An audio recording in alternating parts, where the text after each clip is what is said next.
پیاسا پڑھے اللہ تعالیٰ اس کی پیاس دور کر دیتے ہیں۔ کوئی آدمی ننگا ہو یا اس کے پاس لباس نہ ہو اور وہ چاہے کہ مجھے لباس مل جائے، سورہ یاسین کو پڑھے، اللہ اس کو لباس عطا فرما دیتے ہیں۔ کوئی بندہ کنوارا ہو، اس کو پڑھ کر دعا مانگے، اللہ تعالیٰ اس کے لیے شادی کے اسباب بنا دیتے ہیں۔ خوف زدہ پڑھے تو اللہ تعالیٰ اس کو امن دے دیتے ہیں۔ کوئی قیدی پڑھے، اللہ اس کو رہائی عطا فرما دیتے ہیں۔ مسافر پڑھے، اللہ اپنی مدد اس کے ساتھ شامل کر دیتے ہیں۔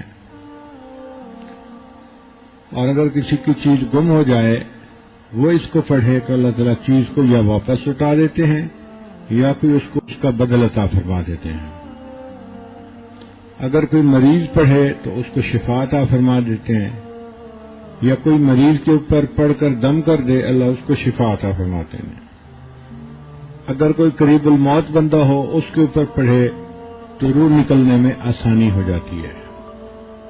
اگر کوئی بندہ رات کو سورہ یاسین شریف پڑھے، اس حال میں صبح میں اٹھتا ہے کہ اس کے گناہ معاف کر دیے جاتے ہیں۔ کوئی بندہ اگر دن میں سورہ یاسین شریف پڑھے، اللہ تعالیٰ پورے دن کے کاموں میں اس کی مدد فرما دیتے ہیں۔ آدم علیہ السلام کی پیدائش سے 1000 سال پہلے اللہ تعالیٰ نے سورہ یاسین کی تلاوت فرمائی۔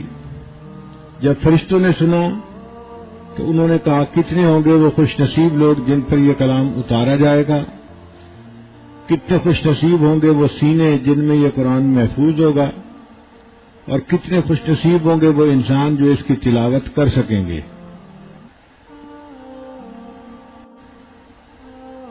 اگر کسی بندے کو دل میں سختی محسوس ہو اور وہ سورہ یاسین کی تلاوت کر لے، اللہ تعالیٰ اس کے دل کی سختی کو دور فرما دیتے ہیں۔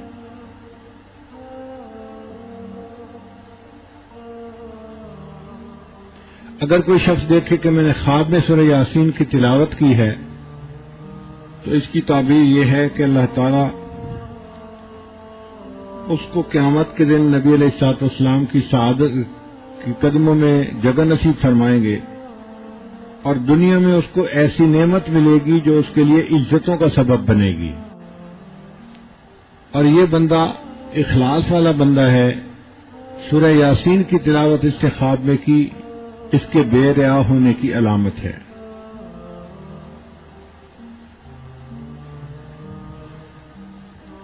یاسین کا لفظ حروف مقطعات میں سے ہے۔ اللہ تعالیٰ نے بعض سورتوں کے شروع میں کچھ حروف لکھ دیے